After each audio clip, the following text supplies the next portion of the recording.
Hello and welcome to the Digital Divide Explained, the podcast where your host is Stewart. Stewart explores the gap between those who have access to information and communication technologies and those who don't. In each episode, Stewart will discuss the causes, consequences, and solutions of the digital divide, as well as share some stories and insights from people who are affected by it.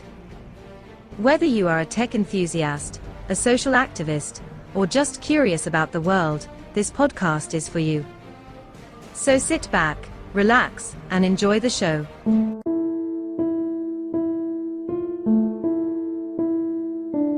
Welcome to another episode of the Digital Divide Explained. I am your host, Stewart Milimu, ilondanga, and in this episode, we're diving deep into a critical issue that affects the adoption of emerging technologies, particularly in rural areas. We are talking about the digital divide and how it intersects with the inadequate infrastructure for drone takeoff and landing. Before we delve into the topic at hand, let's set the stage by understanding what the digital divide is all about. At its core, the digital divide represents uneven access to information and communication technologies, like the internet and digital devices. This gap can result from economic disparities, geographical location, and differences in educational opportunities. Now, why is this relevant to our discussion today? As we will see, the digital divide is intimately connected to the lack of infrastructure for drone takeoff and landing, particularly in rural areas. You are tuned into the Digital Divide Explained podcast. Why did the smartphone become a motivational speaker? It wanted to inspire people to overcome the digital divide. Imagine this. Drones hold the potential to transform industries like agriculture, delivery, and logistics.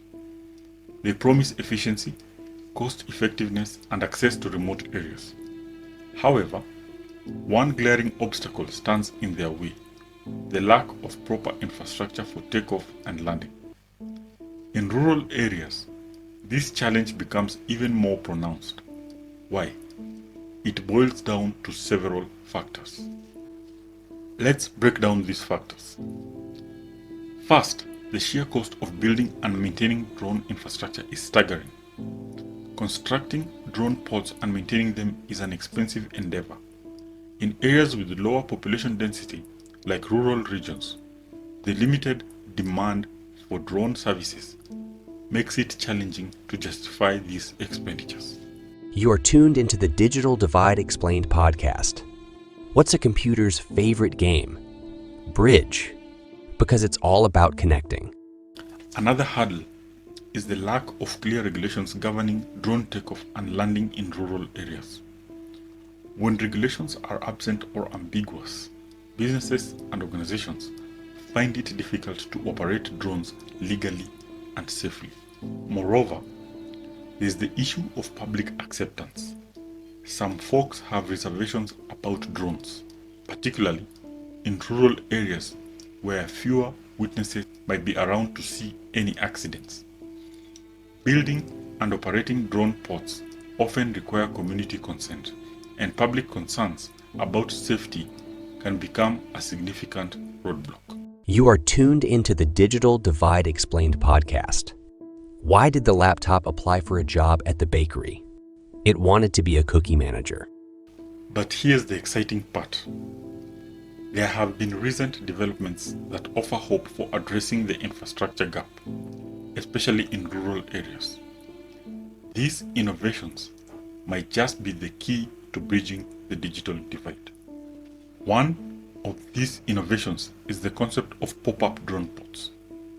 These are temporary facilities that can be quickly deployed in areas lacking existing infrastructure. Pop-up drone pods provide a cost-effective solution, extending access to drone services in remote regions. You are tuned into the Digital Divide Explained podcast. How do you fix a broken computer? With a hard reboot of motivation. Another game changer is the rise of the VTOL drones, short for vertical takeoff and landing drones.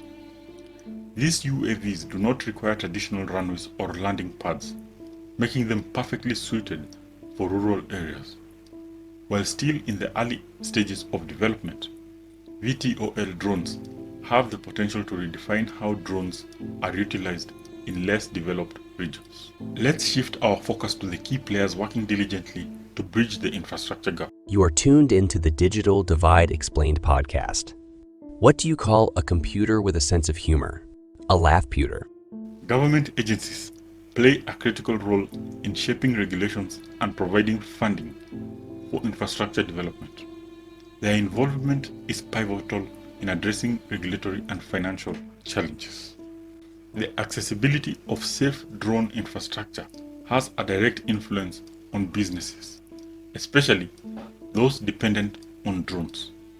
Enhanced infrastructure ensures the efficiency and safety of drone operations. You are tuned into the Digital Divide Explained podcast. Why did the computer go to the beach? It wanted to surf the net. Non-profit organizations are instrumental in raising awareness about the benefits of drones and advocating for infrastructure development. They help bridge the gap between public concerns and the potential advantages of drone technology. Last but not least, community members are essential stakeholders. Engaging local communities, addressing their concerns, and involving them in decision-making processes can lead to more successful infrastructure development. You are tuned into the Digital Divide Explained podcast. How do you organize a computer party? You download the invitations. As we conclude this episode of the Digital Divide Explained, it is clear that the lack of infrastructure for drone takeoff and landing is a significant challenge, particularly in rural areas. But with the recent developments and the collaborative efforts of various stakeholders, there is hope on the horizon. In addition to what we've discussed in this episode, there are several potential solutions that could further address the problem of inadequate infrastructure. Temporary use of existing facilities like parking lots or sports fields as makeshift drone pods can offer immediate relief in areas with infrastructure deficiencies. Collaboration between multiple businesses and organizations to develop shared drone pods could optimize resource utilization and reduce infrastructure costs. You are tuned into the Digital Divide Explained podcast. Why did the smartphone join a band? Because it wanted to make ringtones. Advancements in drone technology such as self-charging or refueling capabilities can lessen the reliance on dedicated landing pads and reduce infrastructure demands.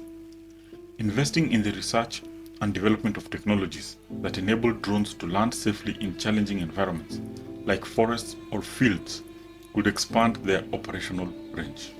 In conclusion, the development of adequate infrastructure for drone takeoff and landing is pivotal for the future of drone technology. By working collectively and embracing innovative solutions, we can create a safer, more accessible environment for drones in rural areas, unlocking their full potential and bringing their benefits to underserved regions. Ladies and gentlemen, in our pursuit of a more connected and equitable world, let us remember that knowledge is power. By understanding the digital divide and its implications, we can collectively work toward solutions that ensure no one is left behind in the digital age. Stewart was your host and guide on this podcast, Digital Divide Explained. It is not just a matter of providing internet access. It is about empowering individuals, strengthening communities, and fostering equitable development. Stay informed, stay inspired, and remember, a connected world is a better world.